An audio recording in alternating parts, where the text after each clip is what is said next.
কিভাবে সম্ভব ভাই? আমি তো এই শাড়িটা দেখে আগে ভাবতেছি কিভাবে সম্ভব যে এটা এখনো স্টকে আছে। এটার জন্য ম্যাক্সিমাম ১,০০০ আপুর অর্ডার ছিল। কিন্তু তখন আমাদের স্টকে ছিল না। এখন এটা কিভাবে স্টকে পাইছো তন্ময়? এত সুন্দর শাড়িটা। এটার মানে জাস্ট আমাদের ইনবক্সটা যদি আমি এখন সবাইকে দেখাইতে পারতাম তাহলে বুঝাইতে পারতাম। না ম্যাক্সিমাম ১০০ আপুর অর্ডার ছিল। আচ্ছা শাড়িটা হচ্ছে কত ৳৩,৫০০ না? এত সুন্দর একটা শাড়ি আপুরা।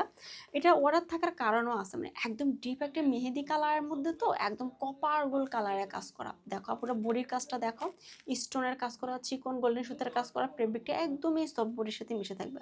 আর এটা থাকছে শাড়িটার পাড়ও থাকবে খুব সুন্দর করে গোল্ডেন সুতার স্টোনের কাজ করা। বিউটিফুল একটা শাড়ি, জাস্ট অসাধারণ। অল ওভার বডিতে খুব সুন্দর করে কাজ করে। এটা থাকছে শাড়িটা ব্লাউজের পোর্শন। শাড়ির পুরোটাই ব্লাউজের পোর্শনে থাকবে উঁচু উঁচু করে কাজ করা। আর এখানে থাকছে একটা স্লিভের জন্য ডিজাইন দেওয়া। ও মাই গড! এই শাড়িটার জন্য যারা অর্ডারটা করে আগে পাও নাই, প্লিজ অর্ডারটা এখন ফাস্ট করে ফেলবা। মাত্র কয় পিস আছে? ৫ পিস আছে নাকি? জাস্ট স্ক্রিনশটটা নিয়ে অর্ডারটা এখনই কনফার্ম করে ফেলবা। মাত্র ৳৩,৫০০ লাভ ব্যাস।